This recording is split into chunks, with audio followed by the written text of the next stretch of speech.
Welcome to my little voice notes. This time I'm talking about abundance blocks, what they actually are, and how they can show up in your business or affect your business in a way that you find it hard to up-level it, to get to that next income bracket or get through that glass ceiling or whatever it is that you're planning with your business, filling your group program, or just even starting a business. So many women that I've talked to, they have all these amazing ideas about the business they would like to start, but there's something blocking them. And, that might be very well one or more abundance blocks in their energetic system that is preventing them from taking that inspired action and to actually start something amazing and follow their dream.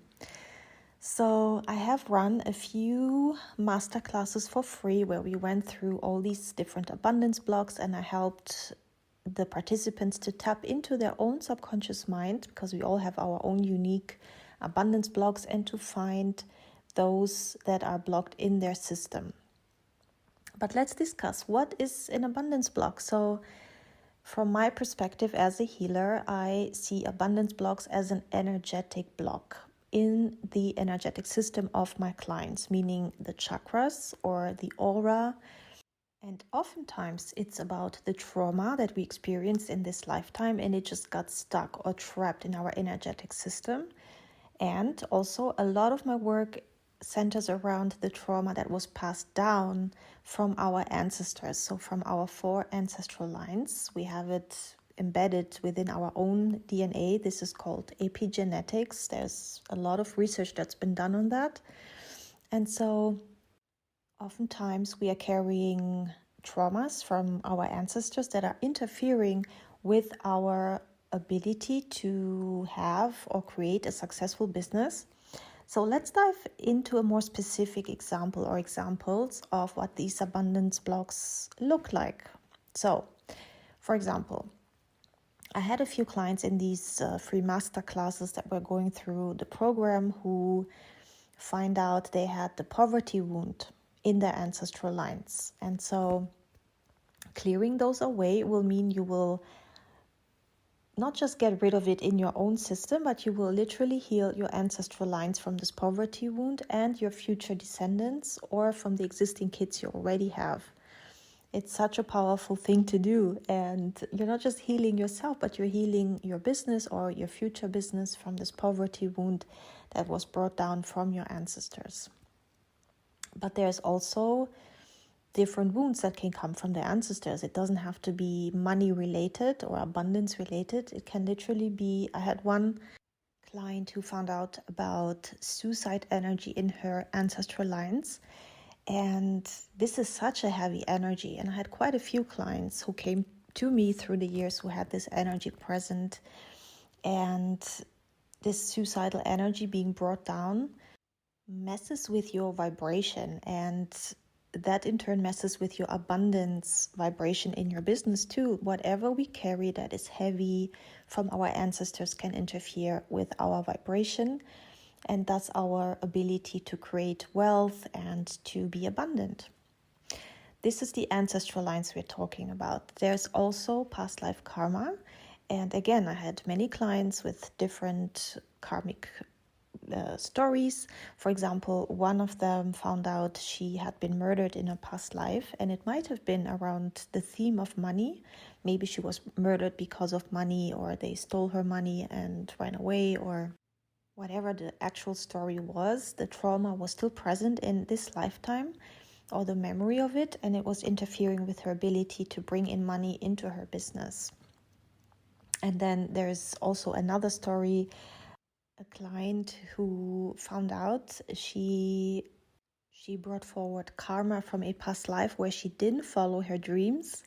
And yes, for some of us, our literal purpose in this life is to follow our dreams, because there might have been so many past lives where we were not able to, for whatever the reason, right? Maybe we were stuck at home being a housewife, a mom for many, many lives, and we're done with it.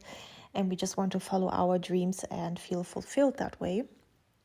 And so she brought forward this karma. And even in this life, she realized she was so ready to follow her dreams, but something had been blocking her. And so for her, it was really about releasing this old karma. And another important theme we always look at is the theme of prenatal or womb memories, because even preconception memories are very powerful when we are just a soul and we haven't even been conceived yet, but we chose our parents, we chose the family we will incarnate to, and we know already we will be conceived soon. But we already have these fears because incarnating on earth is not the easiest of things to do. And so we are very aware of this as a soul. And so one of the things that one of my clients tapped into was the fear of being adopted. So when I did this exercise, she found out that she had this fear as a preconception memory. And it came as a surprise to her because she wasn't adopted, in at least not in this lifetime, but it was a past life memory that she brought forward. And so she was scared of it, and she then told the group how as a child growing up, maybe 3, 4, 5 years, when she was able to express these things, that she has been so afraid of being adopted and of being like taken away from men that you would see on the street, like random men. And that was an example of her soul remembering past lives where she might have been either abducted or where her parents died. She became an orphan and had to grow up somewhere where she just didn't want to be. And so she released this memory imprint from her energetic system that was really lowering her vibration, because that's what fear does, whether we are conscious about what fear it is or we just don't even know where it comes from. It really lowers our overall vibration. So working out our fears on a conscious and subconscious level is so important. Another powerful story here is of another woman who participated in this masterclass and found out in her mother's womb she felt like a burden. So by tapping into her subconscious mind, that's what her subconscious mind told her, that she felt like a burden as an embryo in her mother's womb. And so I prompted her to reflect on this, how now, growing up as an adult, and especially in relation to her business, how does that show up, her feeling like a burden? And so as she thought about this, she said, yes, I always feel like I don't want to bother people. Probably she would struggle around getting help or even just asking for help, always feeling like she would bother people when she asked for help. And of course, this behavior can be a massive hindrance to be successful in business, because I know firsthand, like I needed all the help and I still need all the help a decade in. So I'm always in a coaching program, be it a group program, be it one-on-one. I get all the supports I can have in terms of business, but also in terms of be it counseling, be it a healer, be it, whatever support I feel I need on an emotional or mental basis as well. And we need to be able to ask for help and not feel like a burden, and just know that we are worthy of being helped at any stage in life and also in business, of course. Another theme is looking into trapped emotions from this lifetime. So whenever we went through difficult times in life, some of us find it easier to express our emotions, to sit with our emotions, to feel vulnerable, to not feel like a burden, right? And to just speak about things.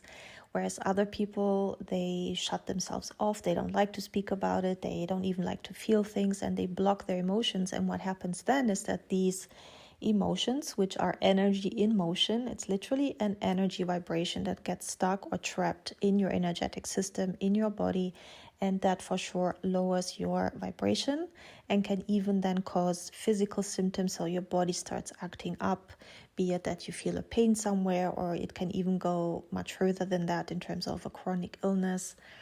So handling our emotions well is so important for our health, mental health, emotional health, but also for our business. Because as I said, everything that's stuck in our body will just lower our vibration.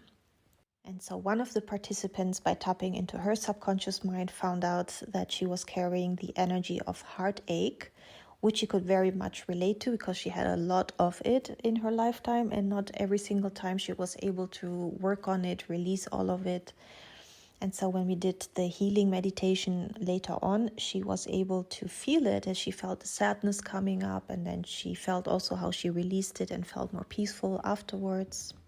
Another theme, just like repressed emotions, is limiting beliefs. And here I had a student who tapped into her subconscious mind and found out there was this limiting belief of fear of failure, which is very common, especially for women. When we start a business or we are in our business, we always feel like, oh my God, what if we fail? What if we can't make it? What if we launch this and it's gonna flop? And so we have this constant fear of what if, and that really tempers with our vibration. And it's so important to clear this as much as possible and as often as possible, so we still make things happen and we still put ourselves out there and do everything we can in order to progress in our business. So she released that from her system.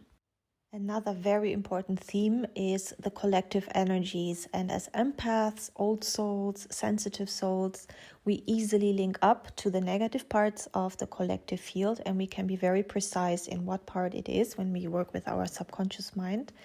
So when the group did the exercise, one of them found out she was linked to the energy of the collective field, which was polarity or duality, meaning very much this energy of right or wrong, black and white, left or right.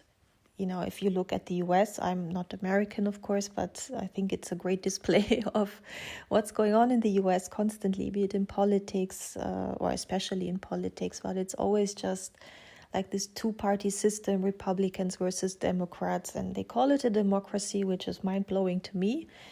But yes, the US currently, it's very much stuck in this energy of duality and everybody playing their part, and almost like before it was religion that was separating people. Now in the US, for sure, it's politics. And so there's, of course, many more examples of duality. It doesn't have to be related to politics at all, but she was linked to that field. And it doesn't have to be that it's her explicitly feeling like she is in this duality or thinking black and white. Sometimes it's that we hang around people who are like this, which makes it so important to value our energy and really be discerning with who we spend our time with, or most of our time with, or at least set very strong boundaries, that people who are into all this duality and polarities, that they accept our boundaries, that we do not want to get into this energy, talk about these energies, and so on.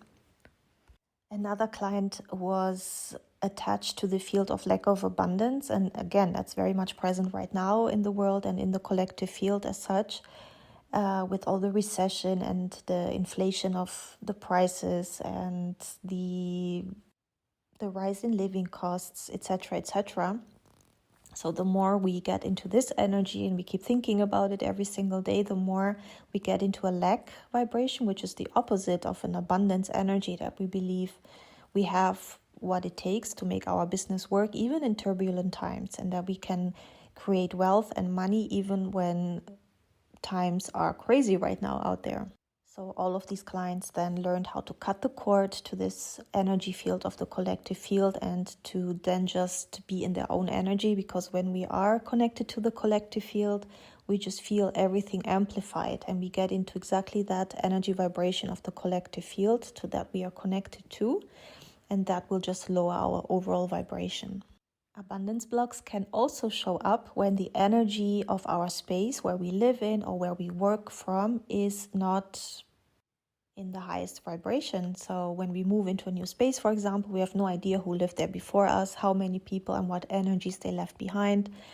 So one thing I like to always check for is spirits, like earthbound spirits, because of course they can mess with our energy, they can mess with our thoughts. Depending on what kind of vibration they were in, they might just instill very negative energy into our homes and into our minds. So I always check for spirit activity in somebody's home. And so some of these students in the masterclass did find out they had spirit activity in their homes, and they were able to release them.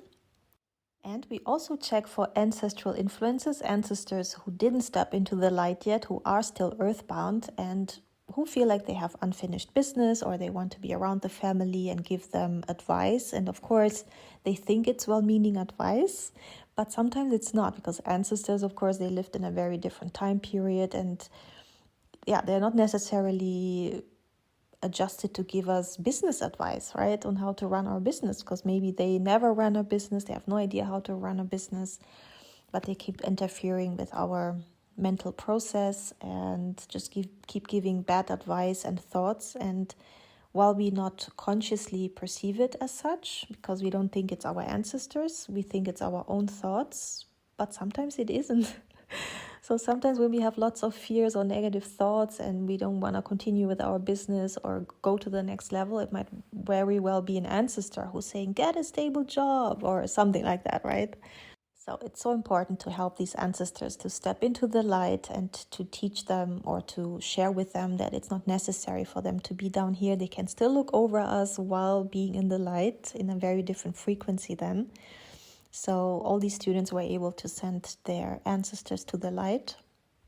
And of course, there were lots of more examples and themes that we cover. But for now, I will keep this voice note short. My goal is always to keep it under 10 minutes. We're already almost at 20. So this is just to give you an example of what abundance blocks can actually look like and how they can mess with your vibration and your business. There is, by the way, still a replay of the last masterclass that I did. If you would like to tap into your own subconscious mind and follow along in that masterclass to find the blockages in your own energetic system, just drop me a DM or contact me and I can send you the link so you can